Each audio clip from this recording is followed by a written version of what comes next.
A slab of granite sits in a museum, and 3 languages carved into it changed everything we know about how to learn. July 1799. A French soldier named Pierre-François Bouchard was demolishing a fort near the town of Rosetta in the Nile Delta. I've read the field reports myself, the handwriting still steady despite the heat, when his crew uncovered something that wasn't supposed to be there. A black stone, roughly the size of a dinner table, covered in writing. Nobody at that moment understood what they were looking at. It was just rubble to them, just another artifact in a place full of them. But here's what made this particular rubble different. It contained 3 versions of the same text. At the top, Egyptian hieroglyphics, the sacred script nobody could read anymore. In the middle, Demotic script, a cursive form used for everyday writing. And at the bottom, ancient Greek. That 3rd language was the key, because unlike hieroglyphics, Greek could still be read. It was the Rosetta Stone, literally, a translation device waiting 2,000 years to be found. Let me rewind. By 1799, Egyptian civilization had been dead for nearly 2,000 years. The last pharaoh fell in 30 BC. The language died with them. Hieroglyphics became a mystery. Scholars stared at cartouches and symbols for centuries, inventing wild theories. Some thought they were purely symbolic, that each glyph represented an abstract idea. Others believed they were astronomical codes. Nobody was close. It was like watching someone try to solve a puzzle with the wrong box entirely. The stone itself was a proclamation. Ptolemy V, a Macedonian king ruling Egypt, had issued a decree around 196 BC. The priests carved it in 3 scripts so that everyone could understand it. Nobles who read Greek, bureaucrats who used Demotic, and the religious establishment who controlled hieroglyphics.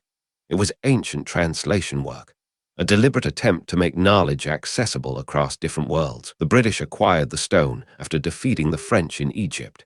It ended up in the British Museum in 1802, where it still sits today. And then came Thomas Young and Jean-Francois Champollion, 2 men who became obsessed with cracking the code. Young, an English physicist, made the first breakthrough. He realized that the cartouches, those oval enclosures, contained royal names. He matched the Greek name Ptolemy to symbols in the hieroglyphic version. One match, then another. He'd found the entry point, but Young stalled.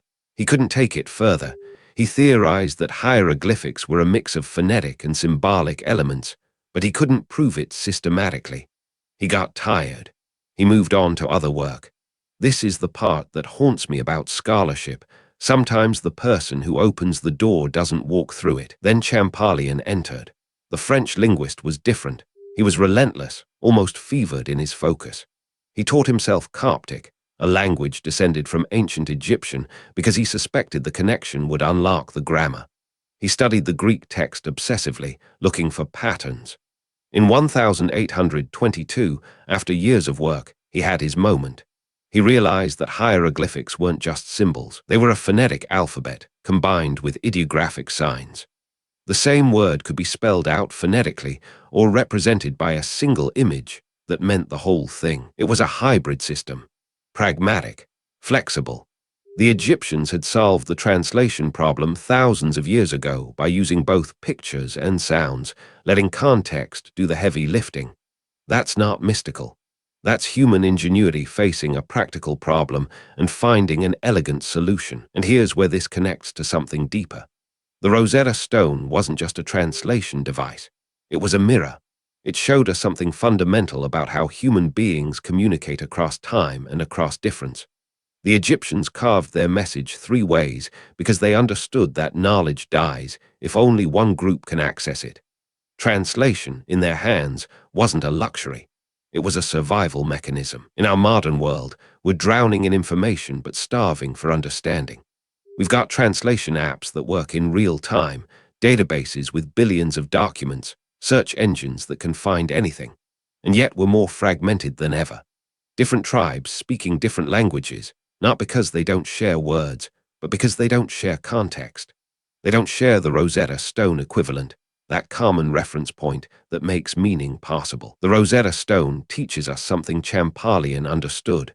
Breakthrough thinking requires patience, obsession, and the willingness to learn the systems that came before you. Champollion learned Coptic not because it was efficient, but because understanding the ancestor language gave him the grammar to decode the ancestor writing. He went backward to move forward. That's the opposite of what our culture usually demands. We want quick answers.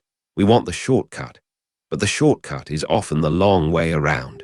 The stone sat in the Nile Delta for 2,000 years, useless, until someone had the patience to learn 3 languages and the stubbornness to keep working when the first breakthrough wasn't enough. That's not a story about ancient Egypt. That's a story about how human progress actually works. When Champollion finally cracked the code, he didn't publish immediately. He sat with it. He verified it. He looked for counterexamples that might break his theory.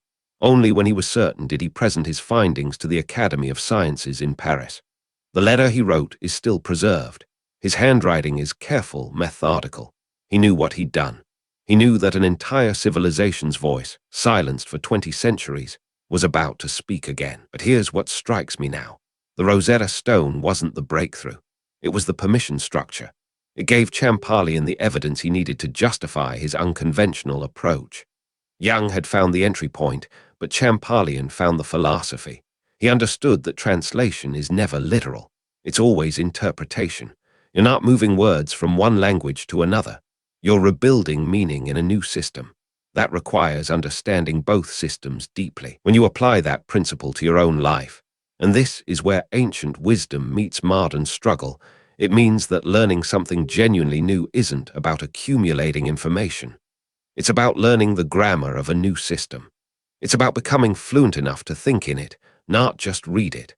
That takes time. It requires patience with yourself when you don't understand. It demands that you learn the ancestor systems, the fundamentals that came before the modern application. The Rosetta Stone sits in the British Museum today, behind glass, still drawing crowds. Most people walk past it quickly. They've already read the placard. They think they understand it. But what they're really looking at is a monument to patience, to the belief that some problems are worth spending a lifetime on, and to the possibility that a fragment of the past, seemingly useless, seemingly dead, can unlock everything we need to understand ourselves. The stone itself is silent now. It's done its work. But its lesson persists. Knowledge that cannot be translated is knowledge that will be lost. And the ability to translate, not just words, but ideas, systems, ways of thinking, that's the most valuable skill you can develop. It's what separates people who accumulate information from people who actually understand. Subscribe for more essays on how ancient systems of thought, from stoicism to translation itself, teach us how to think more clearly in the modern world.